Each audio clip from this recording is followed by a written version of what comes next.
Before we begin tonight's story, if you enjoy long, unsettling narrations like this one, consider supporting Grim Masquerade by subscribing, leaving a like, and sharing this story with someone who appreciates the quieter, darker corners of the night. It helps more than you know. Now, dim the lights and let's begin. I want to tell you about the year I disappeared, even though I'm still here.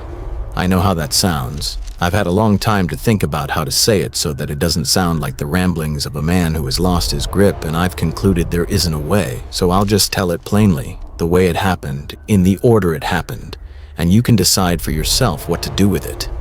My name, and I'm going to keep saying my name, because saying it is one of the few things I have left my name, is Daniel Hewson. Hold on to that for me. You may be the last person who does. I've started this recording 4 times now. Each time I get a little further before the words stop making sense, before I look down at the screen and forget for a moment who is speaking and who is meant to listen. So forgive me if the telling wanders. I'm going to go slowly and I'm going to be careful, because care is the only tool I have left that the land hasn't taken from me. Care and the old habit of writing things down. I was a man who wrote things down for a living. It's fitting, I suppose, that I'd end as a record of myself. In the spring of the year I'm describing, I left Denver. I'd been a freelance cartographer, which is a fancier word than the work deserved. Mostly I digitized old survey maps for counties and small municipalities, reconciled aerial imagery against records from the 1920s and 30s, and produced clean, modern versions some clerk could finally throw into a database. It was solitary work, and I'd grown to like solitude more than was probably healthy. My marriage had ended 2 years before, amicably enough that there wasn't even a good story in it. We'd simply run out of things to say to each other, and one morning the silence at the breakfast table felt less like peace and more like a waiting room. I remember sitting across from her with my coffee going cold, realizing I couldn't recall the last thing either of us had said that mattered. That should have frightened me more than it did. I've thought about it a great deal since how easily a person becomes a habit instead of a presence, how quietly someone can stop being known. So when a contract came through to map out parcels and easements for a county in the high plains of central Wyoming, a place so thinly populated the state itself seemed to have half forgotten it existed, I took it without hesitation. 6 months, maybe 9, a small per diem, a rented house in a town called Ault's Crossing. I packed the truck in a single afternoon. That's the kind of life I'd built, the kind you can fold into a truck bed in a few hours, and drove north and east into country that emptied out with every mile, until the radio gave up entirely, and the only thing left on the dial was a faint preacher fading in and out, like a signal from underwater. I'd lit the town up before I drove out, the way you do. There wasn't much. Population somewhere around 300, depending on which census you trusted. A grain elevator that no longer ran, a 2-pump gas station, a diner, a hardware store that doubled as a post office. The kind of place that exists on a map as a dot and nothing more. The kind of dot I'd spent my whole career drawing without ever wondering who lived inside it. I remember thinking, as I crossed into the county on a road so straight and empty it felt drawn with a ruler, that this was exactly what I needed. Quiet. Distance. A landscape so vast and indifferent that my own small troubles would shrink to nothing against it. I thought rural Wyoming would be peaceful. I want you to remember that I thought that because I need you to understand how reasonable I was at the start. I was not a frightened man. I was not looking for ghosts. I was looking for a place to be left alone, and the awful thing is that I found it. The drive-in was the kind of beautiful that makes you uneasy without knowing why. The land pulled the eye toward a horizon it could never reach. There were no trees to speak of, just grass and ocean of it, silver green and ceaseless, bending all in one direction under a wind that never fully stopped. I passed exactly 2 other vehicles in the last 40 miles, both ranch trucks, both driven by men who lifted 2 fingers off the wheel in that flat country greeting, and then were gone in my mirror. The sky was enormous, a blue so deep it seemed to have weight, and against it the few clouds threw shadows that crawled across the grass like things with intention.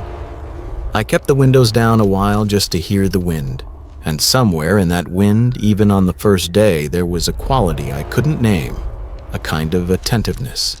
as though the land were not empty at all, but full of something patient that had simply learned to hold very still. Ault's Crossing sat in a shallow bowl of land where two seasonal creeks met, though by spring both were just cracked beds of pale clay, veined and curling like old paint. The town was older than it looked. Most of the buildings dated to the early 1900s, false-fronted and sun-bleached, the wood gone the gray of driftwood. But there was a stillness to the place that felt older than that, the way some land feels lived on long before anyone built on it. I came over the lip of the bowl in the late afternoon and saw the whole town laid out below me across of two streets, the dead grain elevator standing tall and rust-streaked at the north end like a tombstone, a scatter of houses, the glint of the gas station's single sign turning slowly in the wind. No movement, no cars on the streets, just the town sitting in its bowl with the long light pouring over it. And for one strange moment I had the impression it had been waiting there, exactly like this, for a very long time, and that my arrival was less an event than a confirmation. The rented house was at the end of Pell Street, a small clapboard thing with a sagging porch and a kitchen that smelled faintly of the woman who'd lived there before lavender and old grease, a domestic ghost that lingered in the cabinets and curtains. The landlord was a man named Carl Ostrand, who managed property for absent owners and met me with the keys and a handshake firmer than necessary, the way men shake when they want you to know something about them you can't quite name. He was in his 60s, weathered, with pale eyes set in a face the sun had worked on for decades, and he watched me in a way I read at the time as ordinary small-town wariness. He showed me through the house, pointed out the well pump and the breaker box, demonstrated the temperamental hot water heater, and then, at the door, paused with his hand on the frame. "You'll want to introduce yourself around," he said. "Folks here, they like to know who's who. Go to the diner, talk to people, make sure they get your name right." I laughed because it seemed an odd thing to emphasize. "I'll do my best," I said. "No," he said, and he wasn't smiling. The lightness had gone out of him, and what was left was something flat and serious that didn't match the smallness of the request. "Make sure, it matters here more than it does most places." I took it for small-town eccentricity. Every place has its codes, its little superstitions about how a newcomer ought to behave, and I'd learned over the years that the fastest way to be accepted was to humor them. I'd worked in towns where you didn't go into the church-owned cafe on Sundays, towns where you greeted the oldest rancher present first, or you'd never get a straight answer from anyone. So I nodded and thanked him, and he left, his truck climbing the road out of the bowl and disappearing over the lip, and I stood on the sagging porch and watched the dusk come down, long and blue and silent, and I felt, I'll admit it, something close to contentment. The quiet was total. I could hear my own pulse. I could hear the windmill of some distant ranch creaking faintly across the miles. I thought, this is where I'll finally get some rest. You don't notice the strangeness of a place when you're inside it for the first time. You only notice it later, looking back, when the small, wrong things have arranged themselves into a pattern you can finally see. That first night I unpacked, made coffee in the dead woman's kitchen, and slept better than I had in 2 years. The next morning I walked the 4 blocks to the diner. It was called The Bowl, after the shape of the land, I assumed to do as Carl had said. The town in daylight was as still as it had been from the ridge. A dog lay in the shade of the hardware store and did not lift its head as I passed. An old man sat on a bench outside the gas station and watched me the whole length of the street without expression, turning his head slowly to track me, the way an owl does. I lifted a hand to him and he didn't wave back, just kept watching, and I told myself he was deaf or lost in his own thoughts. The bowl had a screen door that slapped behind me and a smell of coffee and bacon grease that was almost violently comforting after the emptiness of the streets. I sat at the counter and introduced myself to anyone who'd listen. Daniel Hewson from Denver, here to map the county. I said it a dozen times that first morning. The waitress, a heavy-set woman in her 60s named Marion with kind eyes and forearms like a farmhand's, repeated it back carefully, the way you'd repeat a phone number you needed to dial later. "Daniel Hewson," she said. "All right, we'll remember you." And she said it like a promise she was making, or a task she'd been assigned. She wrote nothing down, but her lips moved once more, silently, shaping the name again. And then she poured my coffee and asked how I took my eggs. That should have been the first thing I noticed. It wasn't. I noticed the eggs were good and the coffee strong, and that for the first time in a long while I was somewhere nobody knew anything about me, which felt that morning like freedom rather than danger. The work settled quickly into a rhythm, and the rhythm is part of how the thing crept up on me because it was so ordinary. Each morning I'd wake with the light since the curtains were thin and the dawn out there comes up enormous and orange across the grass. I'd make coffee and drink it on the porch and watch the town slowly stir Marion, unlocking the diner, the gas station man rolling up his door, a few trucks moving out toward the ranches. Then I'd load the equipment and drive the county roads, setting up my tripod and receiver at section corners, photographing land features and taking readings, cross-referencing what I saw against the old plats spread across the passenger seat. The land was beautiful in a severe way, all wind and grass and that overwhelming sky, the kind of country where you could watch a storm form 40 miles off and take an hour to reach you.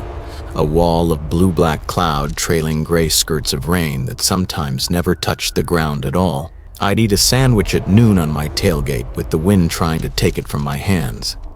And in the long evenings, I'd drive back into the bowl and eat dinner at the diner and walk home in the deepening blue, and the cycle would start again.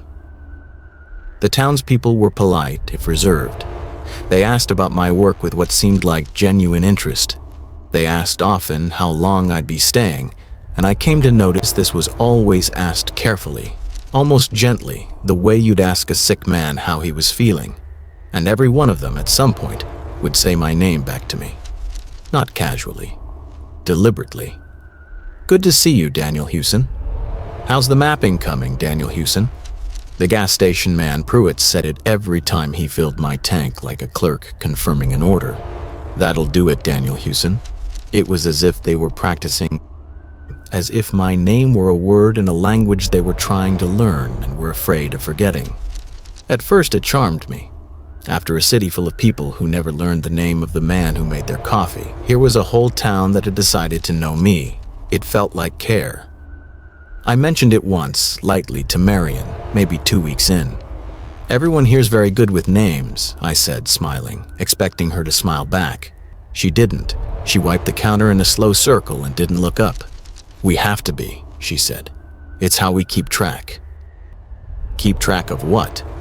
"Of who's still here," she said, and there was a weight in the words that didn't match their plainness. And then a customer called for coffee, and she moved away down the counter, and the moment closed over like water over a dropped stone. And I told myself it was nothing, just a country way of talking, just a woman tired at the end of a shift. The first real disturbance came about 3 weeks in. I'd driven to the far northeast corner of the county to map an old homestead site marked on the 1920s plat as the Voss parcel. The road out was barely a road, 2 ruts running through the grass, and it took me the better part of an hour. There was nothing there anymore but a foundation, a low rectangle of fieldstone half swallowed by earth, a few cottonwoods gone wild and crowding together as if for company, and a windmill that still turned, groaning in the wind. The blades were rusted and one was bent, and it made a sound as it went around, a long, low complaint, metal on metal with a hitch in it like a breath caught and released, caught and released. I set up my tripod near the foundation and worked through the afternoon, and the whole time I had the persistent, low-grade sensation of being watched. Not the prickle of a hidden person. I'd have welcomed that, would have just been another rancher come to see what a stranger was doing on his road. This was different. It was the feeling that the place itself was attending to me, that the empty land had turned some part of itself in my direction, the way a sleeper turns toward a sound without waking. I kept glancing up from the viewfinder, expecting to see someone among the cottonwoods or out in the grass. And there was never anyone, just the windmill going around, the long grass moving in those endless waves, and my own truck sitting where I'd left it, looking suddenly very far away. The afternoon light lay thick and gold over everything. A hawk hung motionless on the wind high up and didn't move for the better part of an hour, as though it too were watching or being watched. I finished faster than I needed to, and as I drove back with the dust rising behind me, I had to fight the urge to keep checking the mirror, as though the parcel might have decided to follow. When I got back to the bowl that evening and went to the diner, Marion came over and looked at me a moment longer than usual. There was a small searching quality to her gaze, a flicker of effort behind the eyes. "Now, you're the mapping fellow," she said. It wasn't quite a question. "Daniel Hewson," I said. "Yeah." "Daniel Hewson," she repeated, and her face cleared and she nodded as though something had been confirmed and a small private worry set down. "Of course. What can I get you, Daniel?" I want to be honest about how this felt because it's important. It did not feel frightening. It felt like a tiny social stumble, the kind everyone has, where you blank on a familiar face for half a second before the name comes back. People forget. People get tired. I'd been coming in nearly every night for 3 weeks, and she served 50 others a day. If anything, I was flattered she'd worked to recover it. I ate my dinner meatloaf, mashed potatoes, green beans cooked soft the way they do out there, and walked home under the early stars and slept fine, and the watched feeling at the Voss parcel faded into the general strangeness of a place I was still learning. But it kept happening. And over the next 2 weeks, the small lapses accumulated until I could no longer file them under coincidence. Pruitt, who'd filled my truck a dozen times and always greeted me by name, looked at me one morning with a flicker of blankness before he caught himself. "Morning," he said, and pumped my gas. And it was only as I pulled away that I realized he hadn't said my name at all, and that he always had before, every single time, like a man who couldn't complete the transaction without it. Carl stopped me on the street to ask how the house was holding up and called me Mr. And then covered the gap by coughing and moving briskly to the next sentence, talking too fast. The younger waitress, Dell, with a hard, pretty face and tired eyes, wrote Map Man on my ticket one night instead of my name, and when I pointed it out, half joking, she laughed in a way that didn't reach her eyes and said, "Easier to remember. Easier to remember." I lay awake that night with the phrase circling, because here's the thing I couldn't shake. It wasn't that these people were bad with names. It was that they had been exceptionally, almost obsessively good with mine. They had made a point of it, treated my name like something precious and effortful, and now, one by one, they were losing it. And they seemed to know they were losing it. There was effort in their faces when they looked at me, the strained, slightly panicked effort of someone trying to recall a dream draining out of them even as they reach for it. You felt it, that grasping a word on the tip of the tongue that slides further away the harder you chase it. They weren't forgetting me the way you forget an acquaintance from a party. They were forgetting me the way you forget a word you've known your whole life, suddenly just gone, leaving a smooth blank space where it used to be. And what unsettled me most was that they seemed sad about it. Not annoyed, sad, as though watching something slip out of their hands that they had been trying very hard to hold. I started a notebook. Old habit. When something doesn't reconcile, I document it. I wrote down each instance, the date, the person, exactly what they'd said, the precise quality of the lapse. And as the list grew in my small, neat surveyor's hand, a pattern emerged that made the hair stand up on my arms. The forgetting was spreading outward in a rough order, and the order tracked with how often I saw each person. The ones I encountered daily, Marion. Pruitt held on longest, recovering the name with visible effort. The ones I saw only occasionally lost it first and completely. It was as though my name lived in their memory only by constant reinforcement, and the moment the reinforcing stopped, it began to evaporate as though I were written on them in an ink that faded, unless traced over and over again, and the tracing could no longer keep up with the fading.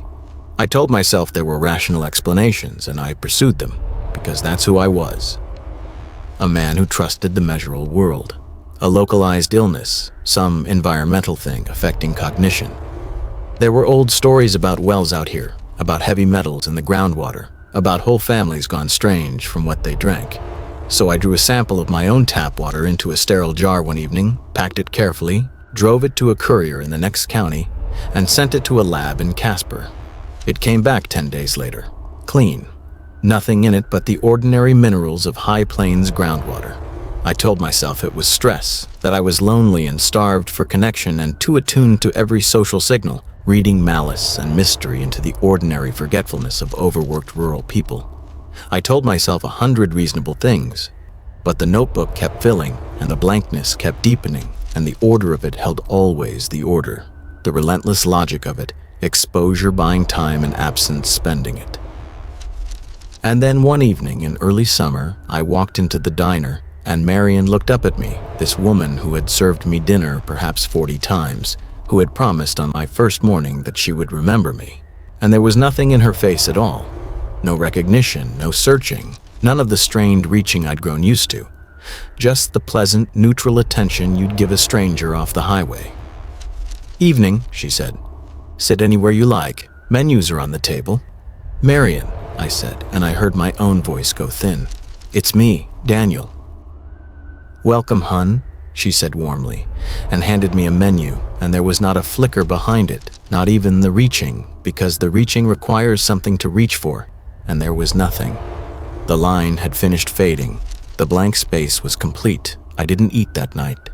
I set the menu down and walked out, and the screen door slapped behind me, and I stood in the street in the violet dusk with my heart going hard. I drove home and sat in the dark of the rented kitchen and tried to think it through like a problem. Like a survey that wouldn't reconcile, where you know the errors in the data and just have to find where the measurement went wrong. But there was no error I could find. The data all said the same impossible thing, consistently, with that terrible internal logic. The town was forgetting me systematically in order of exposure, and it was accelerating the way a thing accelerates when it falls. The next morning I went to see Carl Lestrand. His office was above the hardware store, up a narrow stair that smelled of dust and creosote, a cramped room with metal filing cabinets and a window looking out over the dead grain elevator. He let me in, and I could tell from the careful blankness of his expression that he no longer knew who I was. But he was a businessman and covered it well. The way you'd handle a client whose name escaped you, warm, vague, leading with pleasantries to buy time. I decided to be direct. I was past the point of social grace. "Carl," I said, "I need you to tell me what's happening in this town." "I'm not sure I follow," he said, and gestured at the chair across from his desk. "You told me when I got here to make sure people learned my name. You said it mattered here more than other places. Now they're forgetting it. All of them. In order by how often they see me. Marion doesn't know me anymore. Pruitt's losing me. You're sitting there right now trying to figure out who I am, and I can see it, so please don't pretend. I have it written down, Carl. 2 months of it, in my own hand. Tell me what's happening."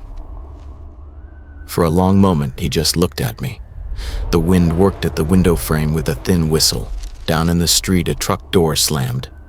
And then something shifted in his face. Not recognition exactly, but a kind of grim arrival. The look of a man who has come to a place in the road where the easy path simply ends and he must decide whether to go forward or turn back. He let out a breath through his nose. "Sit down," he said. I sat. "I don't know your name," he said. "I want to be straight about that because I think you already know it and lying would be unkind. I knew it once. I can feel the shape of where it used to be, like a tooth that's been pulled. There's a hole and my tongue keeps finding it. But the name itself is gone." He folded his hands on the blotter. "How long have you been here?" "About 2 months." He nodded slowly, his eyes going somewhere past me. "That's fast," he said mostly to himself. "That's faster than most." "Than most," I repeated. "So this has happened before, to other people." "This is the town," he said. "This is what the town is. I didn't tell you straight the first day because there's no straight way to tell it. That doesn't sound like the raving of a lunatic, and because telling you wouldn't have changed anything except to poison what time you had. But you've worked enough of it out on your own that you've earned the rest, so I'll give it to you." He leaned back and the chair complained, and outside the window, the grain elevator threw its long morning shadow across the street. Ault's Crossing forgets people, not all of them. The ones who belong, the families here since the beginning, generations deep, the town holds on to those. Always will. It's the ones who come from outside, the ones who come and settle and stay. The town takes a while to even notice them, the way you don't notice a house guest the first few days. But once it does, once it decides one of them has truly settled in, it starts letting go of them. It forgets their names first, then their faces. And then, finally, it forgets they were ever here at all. That's not possible, I said, though I'd stopped believing my own objection even as I made it. People don't forget in unison. There's no mechanism by which a whole town loses the same name in the same order. I'm not a scientist, he said not unkindly. I can't give you a mechanism. I can only tell you what I've watched with my own eyes more than once across the years I've managed property here. People come, they settle in, make a life, get comfortable, and then the town starts to lose them the way a stone loses the heat of the day after the sun goes down. Slow at first, then all at once. And when the forgetting's complete, He stopped, and his jaw worked, and he looked at his hands. They what? They don't leave, he said. That's the part I need you to understand because it's the part that matters.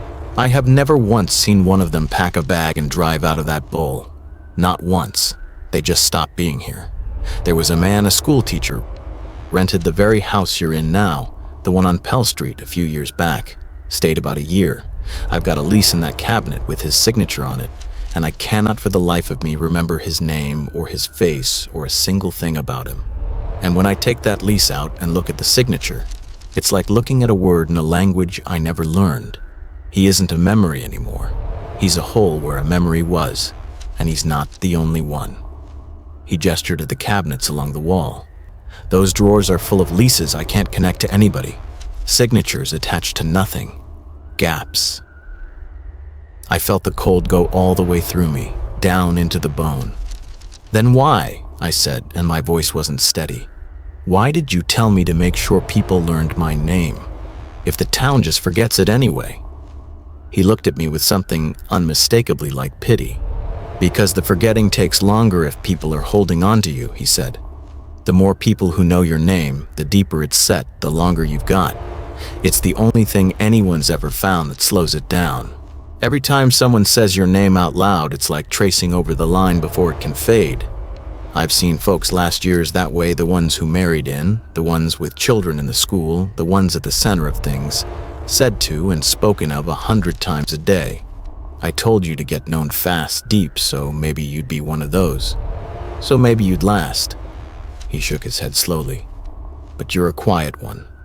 You eat alone. You work alone, out on those empty roads all day. You didn't lay down enough lines. And once they start to go, once it's truly started, they go faster and faster, because every person who loses you is one less voice keeping you alive in everyone else. It feeds on itself.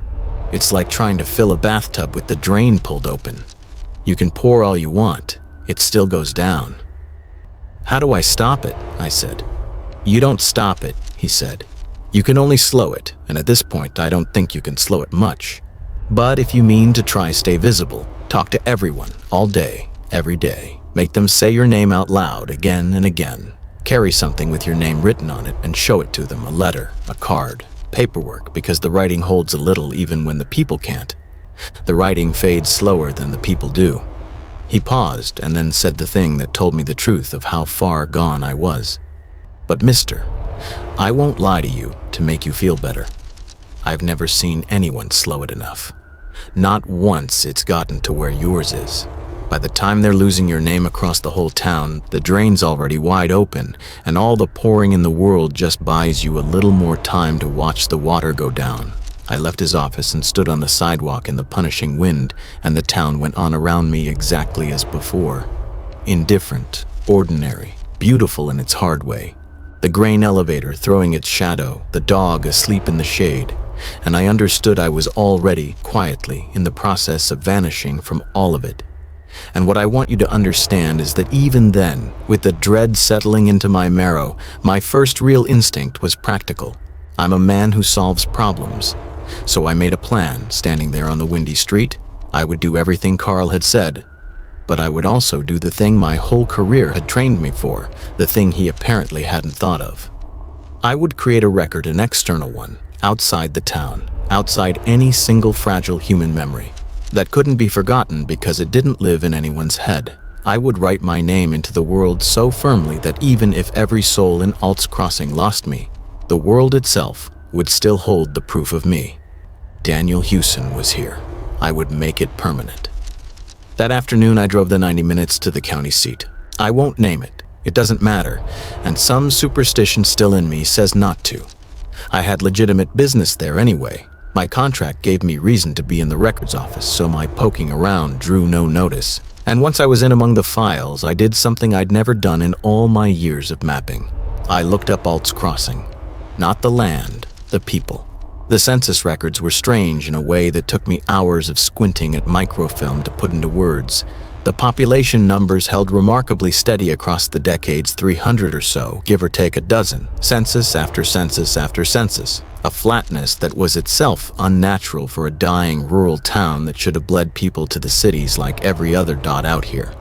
But when you looked past the total to the named individuals, they churned far more than that steady total could explain. People appeared in one census and were simply gone by the next. No death certificate, no record of moving away, no forwarding address, nothing. Present, then absent. A clean disappearance over and over, masked by a population number that never moved.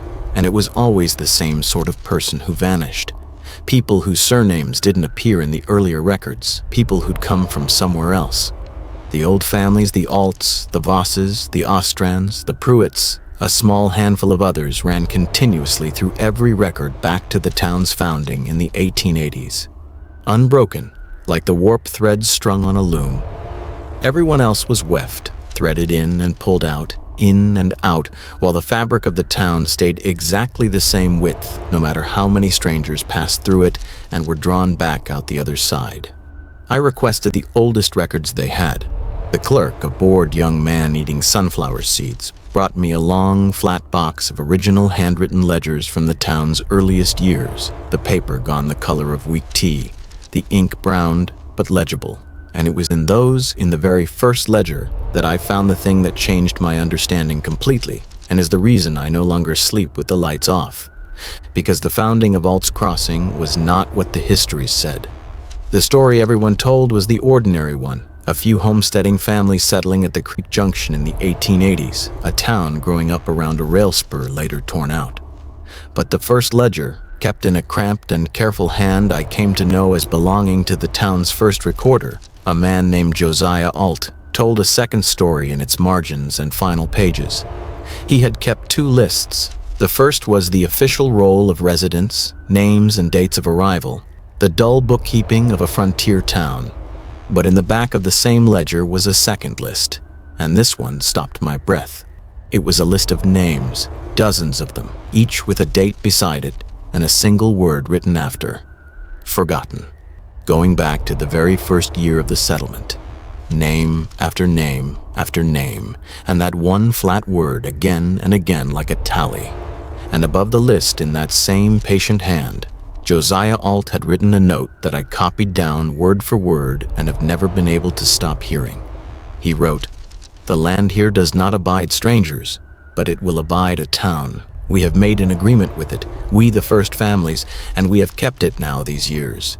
It may take from among us those who do not belong, and in exchange it lets the rest of us remain, and remain, and remain. We do not speak of this to the ones it is taking. It is kinder if they do not know. We only make certain to learn their names while we are able, so that we may be the last to forget them, and so that their leaving is gentle." So that their leaving is gentle. I sat in that fluorescent-lit room with the wind moaning faintly against the windows and the clerk cracking his sunflower seeds behind me, and I understood at last what Marion had meant. We have to be good with names. It's how we keep track of who's still here. They weren't keeping track for their own comfort. They were keeping track for the town's sake, for the land's sake. They were the town's memory, its keepers of the dwindling, and the forgetting wasn't a sickness or a malfunction. It was the land doing precisely what it had been promised it could do more than a century before. The people of Ault's Crossing weren't monsters who'd lured me there. They were inheritors of a bargain none of them had made, performing the one small mercy left available to them to remember the doomed as long and as carefully as they could, so that when the end came, it would not feel like violence, but like sleep. Marion's promise on my first morning, "We'll remember you," had not been a welcome. It had been a vow to keep me company down into the dark for as long as her memory could hold the rope. And here is the thing I had gotten entirely, catastrophically wrong. The realization that turned everything I'd done into a bitter joke. I had thought the danger was being forgotten. I had thought the forgetting was the threat, that if I could only make people remember me, I'd be safe. The way you'd think that if you could keep the fever down, you'd beat the disease. But the forgetting was never the danger. It was the symptom. The forgetting was how you could tell the land had already chosen you, had already closed its hand around you, and begun gently to draw you in. The way a fever is not the illness, but the body's signal that the illness is already deep inside. By the time the town starts to forget your name, you are already most of the way gone. The remembering doesn't save you. It only slows the clock on a thing already, quietly, decided. I had wasted 2 months thinking I was unraveling a mystery, that I was the detective in the story, when the entire time I had been the thing dissolving, the stone losing its heat, the name fading from the page. I drove back to Ault's Crossing in the dark with the radio turned up too loud against the static, trying to outrun the arithmetic, but I'd already done it, and there was no outrunning it. 2 months to lose the whole town. The school teacher had lasted a year, and he'd been a teacher, surrounded by children all day, his name said, and called across a schoolyard hundreds of times a week, anchored in dozens of young memories. I had no such anchor. I had empty roads and solitary meals and a notebook. I was nearly through, and the external record I'd been so proud of. The proof I'd planned to leave in the indelible files of the county I understood now, with a sick lurch, exactly why no one had ever escaped that way. Carl had told me without knowing he was telling me. The writing holds a little. The land could not reach 90 miles into a county office and burn the microfilm or unsign the leases. But it didn't need to. It didn't need to erase the record. It only needed to erase the man. The record would remain perfectly intact, every name and date and signature, and utterly severed from any living mind that could connect it to a face, exactly like the school teacher's signature that Carl held in his hand and could not attach to a single memory. The world would keep all the proof of me and lose every scrap of the meaning of me. I would not be destroyed. I would become a gap, a smooth, sourceless blank where a man used to be. The rest of that summer is hard to set down in order because it happened to a man who was, in a real and measurable sense, ceasing to exist. And your own memory turns treacherous when you are the very thing being unwritten. But I'll give you what I can hold. I fought it. God help me. I fought it with everything I had. I did all Carl had told me and more. I went to the diner 3 times a day and introduced myself to every soul in the place over and over. Daniel Hewson, Daniel Hewson, until the saying of it began to feel like an incantation worn smooth of its power. I drove to Casper and had business cards printed Daniel Hewson, Cartographer, my number beneath, and handed them out by the fistful, pressed them into people's palms on the street, made them read the name aloud before they could go. I wrote my name on the bathroom mirror in soap so I'd see it first thing each morning. I wrote it on a strip of tape on the truck's dash. I called my ex-wife in Denver and made her say my name down the line, and she did, baffled and then frightened, and for the length of that call I felt almost solid, almost real, because there was one person left for whom Daniel Hewson was a man she could picture and not a hole in the air. I asked her to call me every day to say my name first thing, and she agreed. Worried sick and kept her word, and those daily calls were nearly the only thing that held me through July. A thin wire stretched all the way from Denver into the bowl, my name running along it like current. But the town went on forgetting, faster now, and I began to feel the forgetting working in myself. That was the part Carl had not told me, perhaps had not known, because by the time it reaches that stage you are in no condition to report it. I would catch myself unable to summon small, ordinary things. The name of my own street back in Denver, my mother's maiden name. The face of a friend I'd had for 20 years, I could remember that I had the friend, could remember liking him. But where his face should have been, there was only the smooth blank, the same blank I'd watched bloom across Marion's face. It wasn't that I'd misplaced these memories in the clutter. They were being unwritten, the same fading ink. and I understood with a horror I still can't fully put into words that the process ran in both directions. The town was forgetting me, and I was forgetting myself, and these were not two things, but one, the same erasure seen from inside and out, and somewhere in the narrowing space between was the last of me, getting thinner, getting quieter, getting easier to lift away. There came a morning when I stood at the mirror, and the name written there in soap meant nothing to me, was just a stranger's name left by a previous tenant, and I had to grip the edge of the sink and breathe until it came back.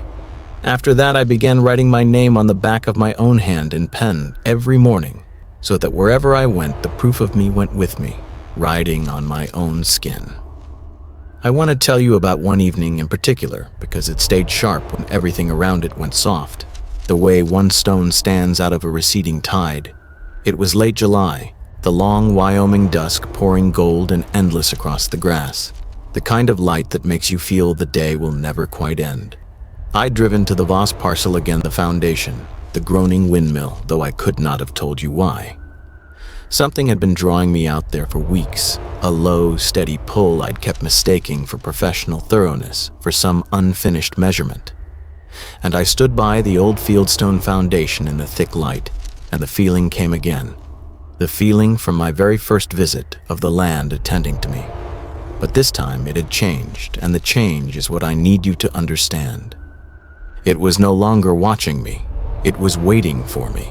The way you wait for someone almost finished a long walk toward you when you can already see them coming across the field, and you know with a calm certainty that there is nothing left for either of you to do but let the last of the distance close. The windmill turned, groaning, the bent blade hitching round and round. The grass moved in its endless waves, and in the moving of it, I swear this as plainly as I can, I could almost see. The way you see shapes in cloud or firelight, a great patient attention, vast and old and not unkind, that had been here long before the town and would be here long after, and that had simply, calmly, without malice, decided to keep me. And the terrible thing, the thing I have never said aloud until now, the truest part of all of this standing there in that gold light, I felt the pull of it, and I wanted it. I was so tired. I had spent weeks straining to hold a name that fewer and fewer minds could carry, including, more and more, my own. And what the land was offering in that light did not feel like death. It felt like rest. It felt like being taken up into something enormous and permanent and quiet, like a single raindrop finally, gratefully rejoining the sea it had always belonged to. So that their leaving is gentle. I understood Josiah Ault's mercy then, in my own body, from the inside. The town's careful, generation-long remembering was never only a kindness to the taken. It was so that when the hand finally reached out, the person it reached for would still have just enough self left to feel the reaching as gentleness, as welcome, as rest, rather than the obliteration it truly was. They were keeping us whole enough to say yes. I almost stayed. I need you to know how close it was, how I had begun, without deciding to walk toward the windmill, toward the waiting in the grass, my feet moving through the long stalks, while some last small part of me watched in dim alarm from very far away. And what saved me was the most absurd, ordinary thing. My phone rang in my pocket. It was my ex-wife, and calling at the exact time she always called, faithful to the schedule I'd begged from her, and the screen lit blue in the deepening dusk. And on it was a name, my name, Daniel, because I'd set my own contact card to show on the screen as one more anchor, one more line traced over the fading ink. The sound and the small blue light of it broke the spell just enough that I stumbled backward, nearly falling, and made it to the truck with my hands shaking so badly I could hardly work the door. I answered, and I begged her, I actually begged, my voice cracking, to keep saying my name, and she did, terrified now, asking what was happening, asking if she should call somebody, asking where I was, and I told her to call everyone, to call every person we'd ever both known, and have them say my name out loud, and she said she would, and I believe she truly tried. But here is the last cruelty I learned in the days that followed. Distance was no shield, but it was no rescue either. My ex-wife could say my name 1,000 times in Denver, and it would steady me a little, the way the written record held a little, but she was not in the land, The bargain was with this place, this single bowl of ground at the meeting of two dead creeks, and the only memory that truly fed me, that truly slowed the drain, was the memory held by the people inside it, and they were nearly empty of me now. I went to the diner one last time in the first week of August and pushed through the slapping screen door into the smell of coffee and grease that had once felt like the most comforting thing in the world. And Marion and Dell and a dozen faces I had been introducing myself to 3 times a day for weeks all looked up at me with that smooth, pleasant, total blankness. And not one of them, not one single soul reached for my name. There was nothing left in any of them to reach for. I stood in the doorway and said into the warm, ordinary clatter of the place, "I'm Daniel Hewson." And Marion smiled her kind, tired smile and said, "Welcome, hun. Sit anywhere you like," exactly as she had the first morning I lost her. And I understood that to this room, to this whole town that had once made a careful vow to know me, I was now and finally a complete stranger. A man who had wandered in off the highway, a dot arriving at a dot, leaving no mark. I did not sit down. I turned and walked back out into the white August heat, and I knew the slowing was over and the falling had begun in earnest. I went to find Carl one last time. I'm not sure what I was looking for, confirmation maybe, or just the company of the only person who at least understood what was happening, even if he could no longer remember who I was. I climbed the narrow creosote-smelling stair and knocked, and when he opened the door, he looked at me with the blank politeness of a man facing a stranger. But there was something else moving under it, a flicker of that grim arrival I'd seen before, because some part of him recognized not me, but the shape of the situation, the person standing in his doorway at the very end of being taken. He'd stood at this door before, on the other side of this exact moment, more times than he could now recall. "You're one of them," he said quietly. "Aren't you? One of the ones it's taking." "You told me how to slow it," I said. "You never told me it couldn't be stopped at all." "I did tell you that," he said, and there was a real gentleness in it. "The first day, in so many words. I told you it's a bathtub with the drain pulled open." He stepped back from the door. "Come in, sit down. I can't remember your name, and I'm sorry for it, more than you know. But I can sit with you. That's the one thing I've got left to give. I can be here while you're still here to be with. And I want you to know, because it matters more than almost anything else in this account, that there was a kindness in him that nearly undid me. This man, this whole town, they were not the villains of the story. They were people who had inherited an unbearable arrangement they'd never chosen and had found within it the only humane thing left to do, which was to keep company with the dying, to remember as long as they were able, to make the leaving gentle. Carl made coffee on a hot plate in the corner, and we sat in his cramped office while the afternoon light crawled slowly across the floorboards. And he told me, as much as he could, what he'd observed of the end of it over the long years. That it was a little different for everyone. That some simply didn't come around one day, and no one marked their absence, because there was no longer anyone who remembered they had ever come around at all. That the houses they'd rented sat empty, and their leases waited in the cabinet, and months later he'd come across one and be unable to fix it to any face. That as far as he'd ever been able to tell, it was painless. "How will I know?" I asked him, "when it's finally happening, at the very end?" He was quiet a long time. He turned his coffee cup slowly on the blotter. "I don't think you'll know," he said at last. "I think that's the heart of the mercy of it. By the time it lifts away the last of you, I don't believe there'll be enough of you left standing to know anything's being taken. I think you just..." And he made a small gesture with one hand, a slow opening of the fingers, a letting go. "Stop. And the world closes over the place where you were, smooth as water. And the only thing left behind is a name in a ledger that nobody alive can read." I drove back to the house on Pell Street that night through the enormous dark and sat down at the kitchen table in the kitchen that still faintly smelled of lavender, and I did the one thing I have ever truly known how to do, the only thing left to me. I made a record.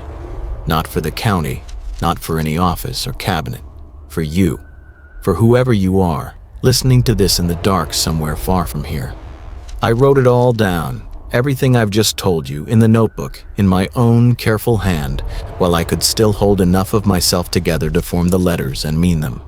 And then I did something more, something Carl in his small town way had never thought of, because Carl is a property manager and not a man who knows that a voice can be poured through a wire and out the other side into the ears of 10,000 strangers at once. I read it aloud. I'm reading it aloud now. I'm recording my own voice saying my own name over and over, Daniel Hewson. Daniel Hewson, because Carl said the writing holds a little, and I have to hope a voice might hold a little too. That if enough strangers, scattered across cities and towns the land has no claim on and never will, hear my name and carry it even for a moment, then that is a kind of remembering the bargain cannot reach. 1,000 little anchors, 100,000, spread so far and so wide across the world that the land in its bowl of dead creeks can never gather them all back in. I don't know that it will work. I have no real reason to think it will. But I am a man who spent his whole life writing things into permanent records, and this is the most important record I will ever make, and I am making it the only way I have left. So here's what I'm asking you. I know how strange it is to be asked anything by a voice in a story on a dark night. But I'm asking anyway, because it is the last thing I have the power to do. Remember my name, Daniel Hewson. Say it once, out loud after this is over. You don't have to believe a word of the rest. You can decide it was only a story, a good unsettling story for a long dark night. And honestly, that's better than there's no fear in it for you. Just a name you'll carry a little while without knowing why. Daniel Hewson, from Denver, a cartographer. A man who thought rural Wyoming would be peaceful, who took a quiet contract in a quiet town in a bowl of land where two dead creeks meet, and who learned too late that the quietest places are quiet for a reason. That some land has been keeping its own books for a very long time and balances them in a currency you never learn the name of until you are already being spent. I'm still in the house on Pell Street as I record this. It's late. The wind is working at the window the way it always does, the way it has every night since I came. Tomorrow I'll walk to the diner and introduce myself again. And Marion will say, "Welcome, Han," and hand me a menu, and I'll be a stranger to her once more, the way I'm a stranger now to everyone, the way I'm becoming a little more with each passing day, a stranger to myself. I had to write my name on my hand again this morning to be certain of it. I looked at it in the mirror, and for one cold second I could not have told you whose name it was. It came back. It still comes back. But the gaps between are stretching longer, and the coming back is getting harder, and I know how this ends, because Carl told me, and because Josiah Ault wrote it down 140 years ago in the back of a ledger that nobody alive can read. So I'll say it one more time, clearly, while I'm sure of it, while I'm still here enough to mean it. My name is Daniel Hewson. I was real. I was here. And if there comes a day soon when no one in Ault's Crossing remembers that a cartographer ever rented the house on Pell Street, when the lease sits in Carlo Strand's cabinet attached to no face and no name, when the smooth water of that little town in the bowl of dead creeks has closed over the place where I used to be, then you, whoever you are, listening to this in the dark somewhere far away, you might be the only one left who knows. Hold on to it for me, please. Daniel Hewson, don't forget.